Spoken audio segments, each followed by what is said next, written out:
உங்க வீட்டு குட்டீஸ் சக்கரவள்ளி கிழங்கு சாப்பிட மாட்றாங்களா? அப்ப இந்த மாரி ரெசிபி செஞ்சு குடுங்க. ஒண்ணு சாப்பிட வேண்டிய இடத்துல எக்ஸ்ட்ரா ஒண்ணு கூட கேட்டு வாங்கி சாப்பிடுவாங்க.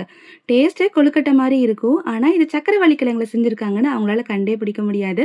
வாங்க எப்படி செய்யலான்னு பார்க்கலாம். நான் இதுக்கு 4 சக்கரவள்ளி கிழங்கு எடுத்திருக்கேன். நீங்க சக்கரவள்ளி கிழங்குக்கு பதிலா மரவள்ளி கிழங்குல கூட இந்த மாரி செய்யலாம். சக்கரவள்ளி கிழங்க வாஷ் பண்ணிட்டு அதுல இருக்க தோலெல்லாம் சீவி எடுத்துக்கோங்க. தோல் சீவி எடுத்ததுக்கப்புறம், இந்த மாரி கிரேட்டர்ல பொடி பொடியா சீவி எடுத்துக்கோங்க. கேரட் சீவுற மாரி. இந்த மாரி எல்லாத்தையும் சீவி எடுத்ததுக்கப்புறம், நான் இன்னைக்கு ராகி மாவு எடுத்திருக்கேன். ராகி மாவுக்கு பதிலா கம்பு இல்லன்னா அரிசி மாவு கூட சேர்த்துக்கோங்க.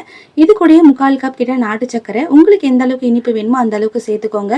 இது கூட பொடி பொடியா கட் பண்ண தேங்காய், காய்ச்சி ஆற வச்ச 1/4 கப் மில்க், வாசனைக்காக 2 டேபிள் ஸ்பூன் நெய், கொஞ்சமா ஏலக்காவ இடிச்சு அதில சேர்த்துக்கோங்க. எல்லாத்தையும் ஒண்ணு சேர மிக்ஸ் பண்ணி விட்டுக்கோங்க.